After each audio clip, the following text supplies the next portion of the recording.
A atração a seguir é recomendada para todas as idades.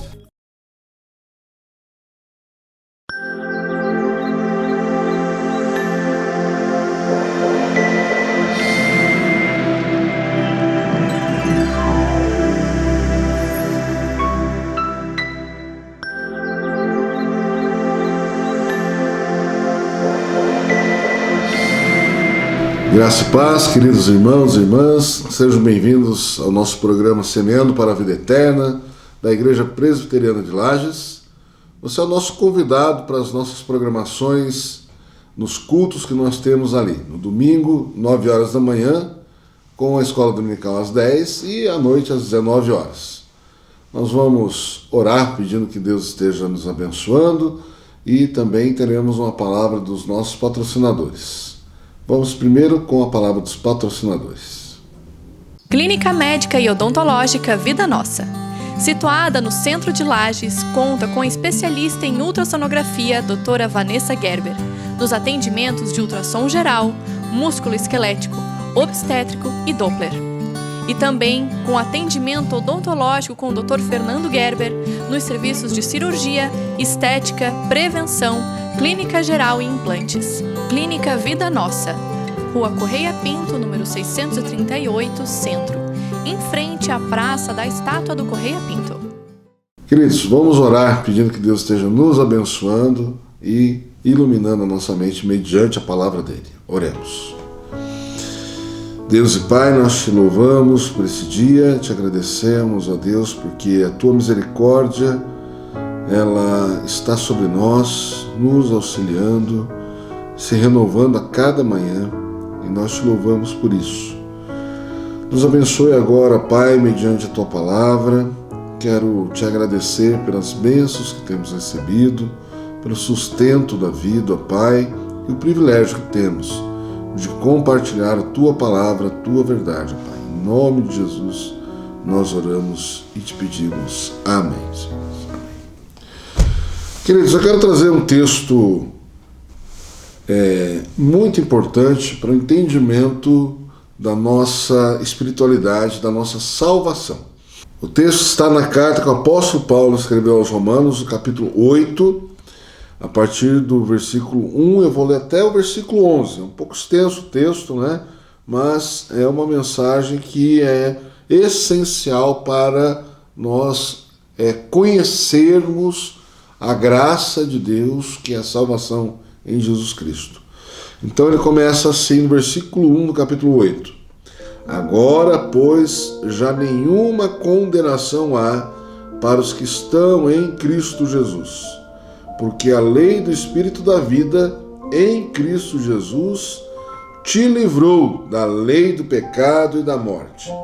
Porquanto o que for impossível à lei, no que estava enferma pela carne, isso fez Deus enviando o seu próprio Filho em semelhança de carne pecaminosa e no tocante ao pecado. E com efeito condenou Deus na carne o pecado, a fim de que o preceito da lei se cumprisse em nós, que não andamos segundo a carne, mas segundo o Espírito. Porque os que se inclinam para a carne cogitam coisas da carne, mas os que se inclinam para o Espírito, das coisas do Espírito. Porque o pendor da carne dá para a morte, mas o do Espírito para a vida e paz. Por isso, o pendor da carne é inimizade contra Deus, pois não está sujeito à lei de Deus, nem mesmo pode estar. Portanto, os que estão na carne não podem agradar a Deus. Vós, porém, não estáis na carne, mas no Espírito, se de fato o Espírito de Deus habita em vós. Se alguém não tem o Espírito de Cristo, esse tal não é dele. Se, porém, Cristo está em vós, o corpo, na verdade, está morto por causa do pecado, mas o Espírito é vida por causa da justiça. Se habita em vós o Espírito daquele que ressuscitou Jesus dentre os mortos, esse mesmo que ressuscitou a Cristo Jesus dentre os mortos, vivificará também o vosso corpo mortal por meio do seu Espírito, que em vós habita. Amém. Queridos, o primeiro versículo fala sobre uma sentença judicial. E essa sentença judicial é sobre a nossa condenação eterna.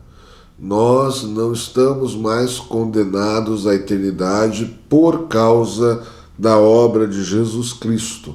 A morte dele naquela cruz foi o cumprimento do plano perfeito e eterno de Deus para a nossa salvação. E como é que nós obtemos isso? Pelas nossas próprias forças, pela nossa própria justiça, pelas nossas ações, a nossa caridade, a nossa ajuda ao próximo. Tudo isso expressa que nós estamos, sim, em Cristo Jesus. Quando nós amamos ao próximo, socorremos ao próximo, isso expressa que o Espírito de Deus está em nós, está nos sensibilizando. Mas isso não é pelo nosso próprio esforço. Essa sentença não é uma sentença que é de troca. Nós trocamos aquilo que nós fazemos pela nossa salvação. Não. É graça, é gratuito. Por isso que chama graça. Graça é favor imerecido. Né? É algo que nós recebemos sem termos feito nada a Deus que isso vá tocá-lo, vá sensibilizá-lo, vá ele considerar como uma obra justa. Né? O próprio apóstolo Paulo, na própria carta aos Romanos, ele reproduz o que os salmos dizem. Não há um justo, não há um sequer. Deus olhou para a terra, para a sua criação, e não viu ninguém que merecesse algo de significativo de Deus, algo de bom de Deus. Mas mesmo assim Deus nos amou, mesmo estando a humanidade caída nos seus pecados, mesmo nós estamos indo contra Deus. Então, às vezes nós ouvimos, encontramos algumas igrejas, algumas religiões que vão colocar preço na salvação. Como colocar preço na salvação, pastor? Como é isso? Você só é salvo se você pertencer a determinada entidade religiosa. Você só é salvo se você cumprir determinadas regras. Você só é salvo se você não fizer determinadas ações, evitando, assim, contaminações imaginárias ou até reais.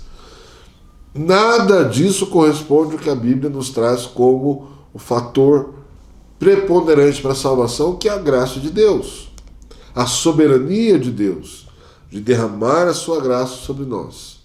O apóstolo João, quando inicia o seu evangelho, o evangelho de João, ele começa falando sobre a pessoa de Jesus Cristo, que estava com Deus já no início. No início era o Verbo estava com Deus e o Verbo era Deus. E depois ele vai discorrendo que os homens rejeitaram a luz, amaram mais as trevas do que a luz. E finalmente ele vai dizer: ele veio para os seus, mas os seus não o receberam. Mas a todos aqueles que o receberam, deu-lhes o poder de serem feitos filhos de Deus. Ou seja, Jesus veio para os judeus, inicialmente, como judeu, e os judeus o rejeitaram.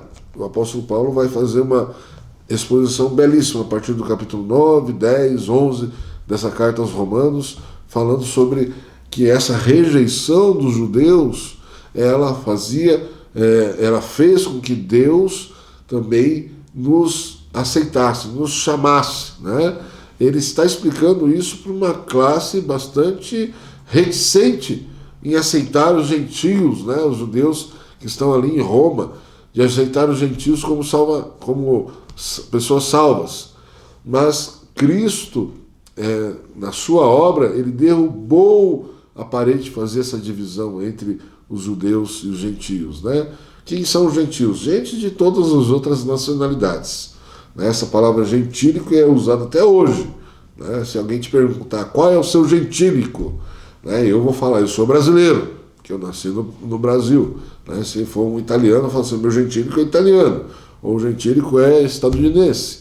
Então, é a sua origem, né? Então, essa palavra gentílico ou gentil aqui se traduz em todas as outras nações. Então, o apóstolo Paulo diz que quando os judeus rejeitaram Jesus como Senhor, como Filho de Deus, ele abriu as portas, os judeus abriram as portas para todas as nações. É uma forma figurada de falar sobre o cumprimento da profecia, né, lá em Joel, que será derramado sobre toda a carne o Espírito Santo. E isso aconteceu no Pentecoste, né?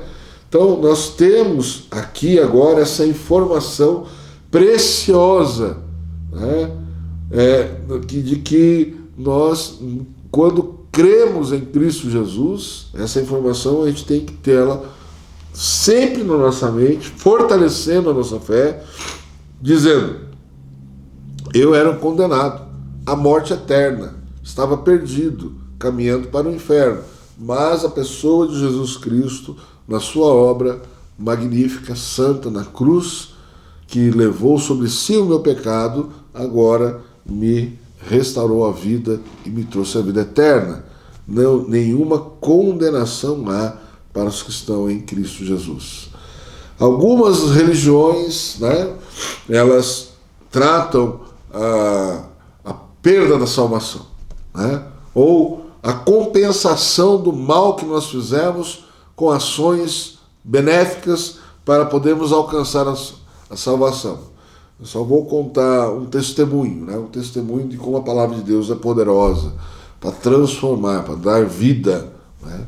Então, um pastor que está em missão, levando a palavra de Deus no meio dos países árabes, ele conheceu lá um ex-guerrilheiro do Estado Islâmico, que está num campo de refugiados. Esse campo de refugiados, ele é somente de ex-guerrilheiros do Estado Islâmico. E ele conversando com esse rapaz, e esse rapaz dizendo: olha, eu não tenho salvação, eu vou direto para o inferno, né? Porque o que eu fiz nesta vida, né, as atrocidades, as barbaridades que eu fiz quando estava no Estado Islâmico, elas não têm como ser compensadas. Eu posso fazer todo o bem possível fazer até o final da minha vida, não vão compensar as atrocidades que eu fiz quando estava no Estado Islâmico, né? Então muita gente pensa assim, né? E vive uma vida sem rumo, depressiva, como ele estava, né? Ele estava entristecido.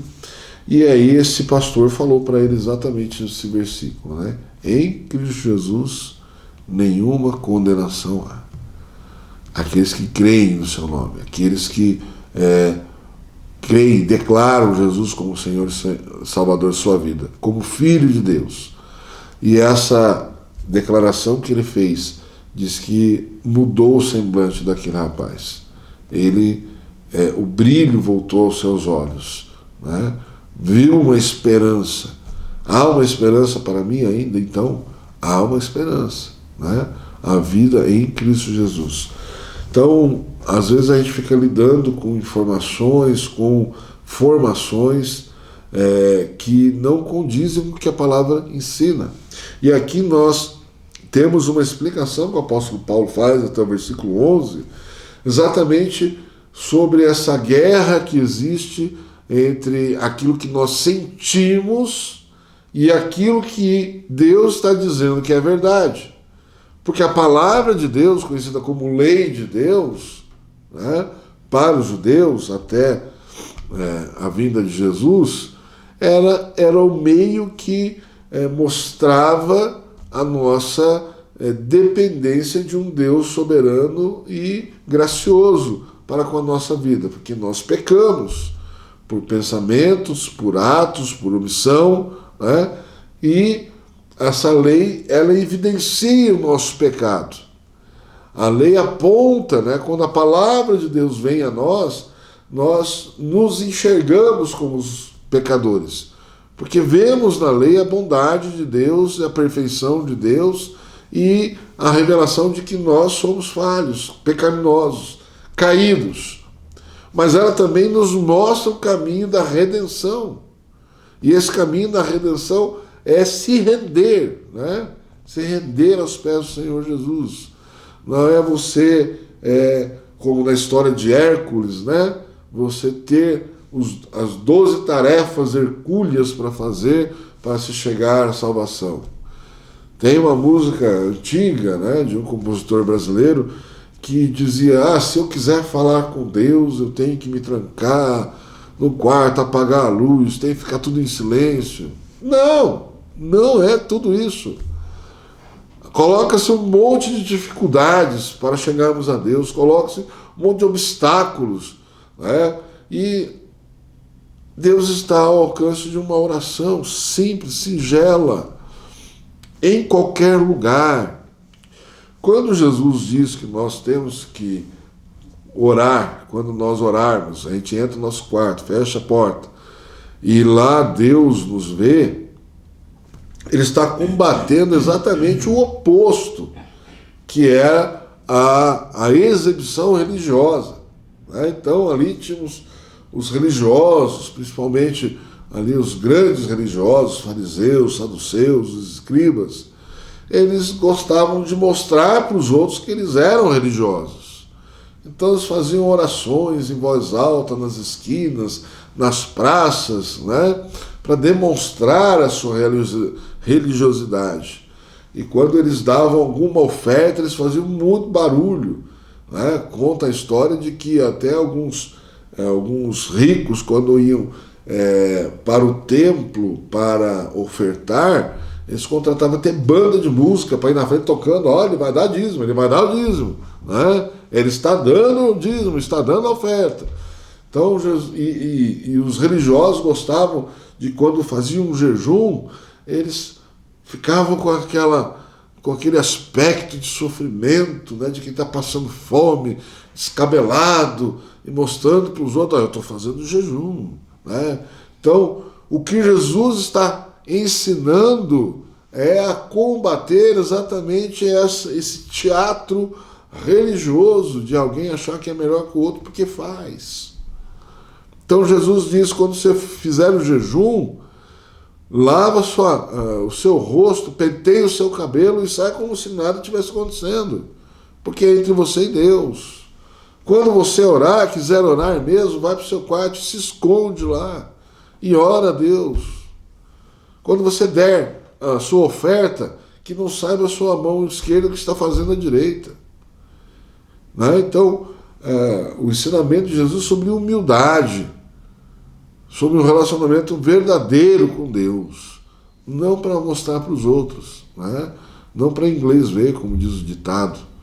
Então, essa busca, muitas vezes, ela começa a ganhar empecilhos, começa a se tornar difícil através das religiões.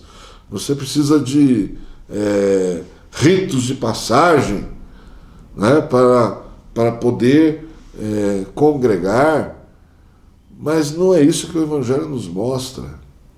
O Evangelho nos mostra um Deus gracioso, um Deus bondoso, acolhedor, né, que nos recebe do jeito que nós estamos.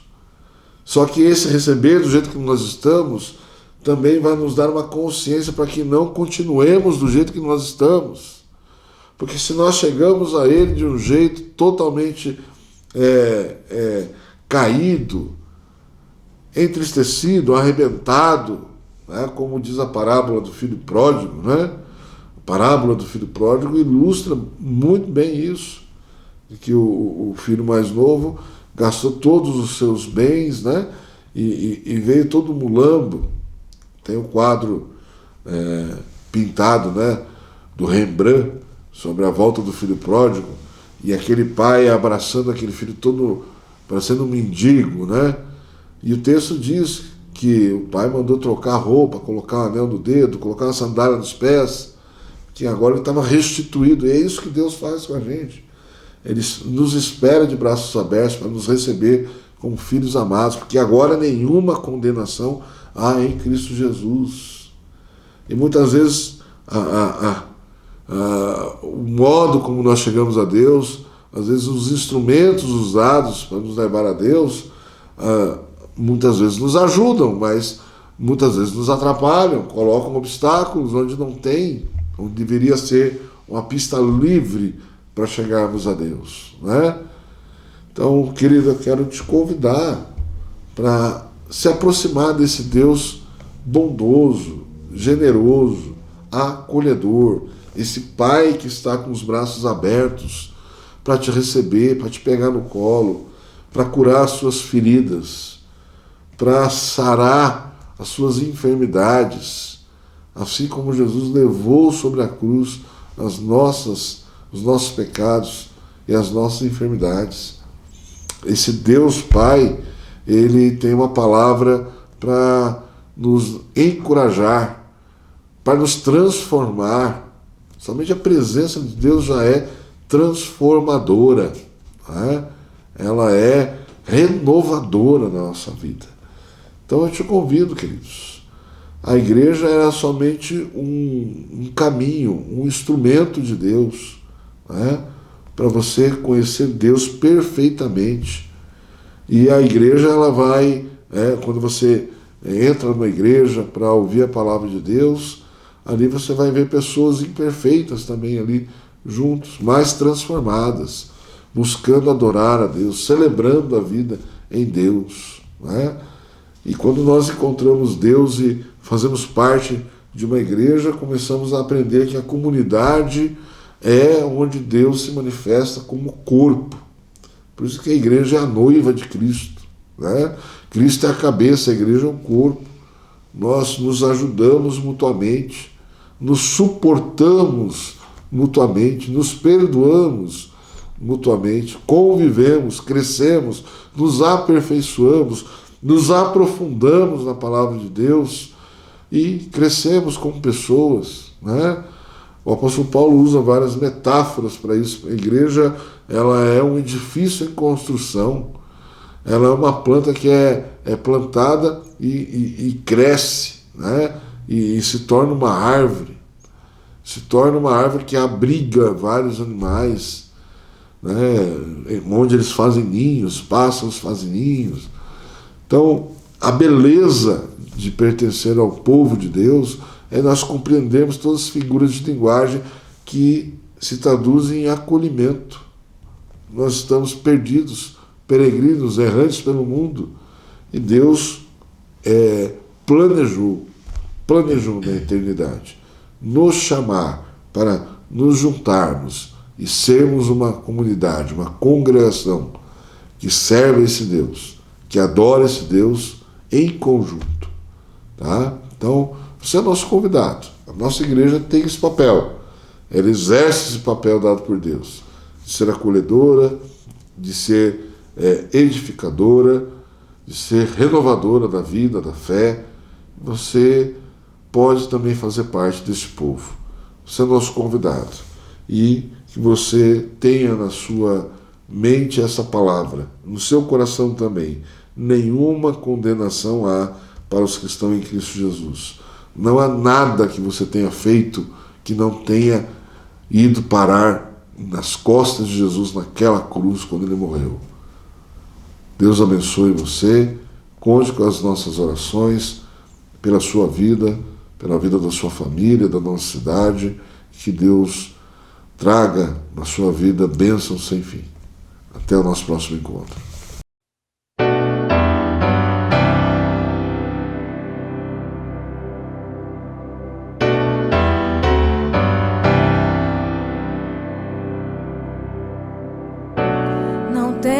Sobre ti um só cuidado, qualquer que seja,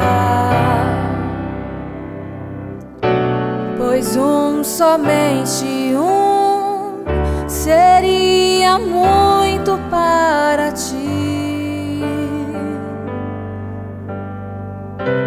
é meu, somente meu, todo o trabalho. E o teu trabalho é descansar em mim. É meu, somente meu, todo o trabalho. E o teu trabalho é descansar em mim.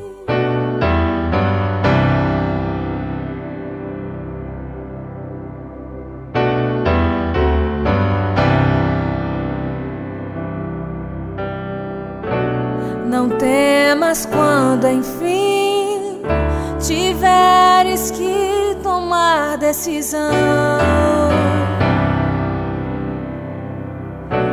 Entrega tudo a mim, confia de todo o coração.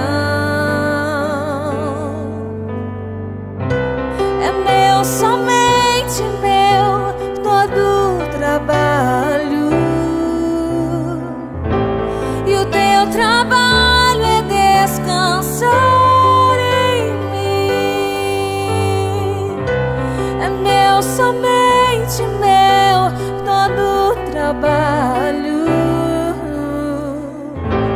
E o teu trabalho é descansar em mim.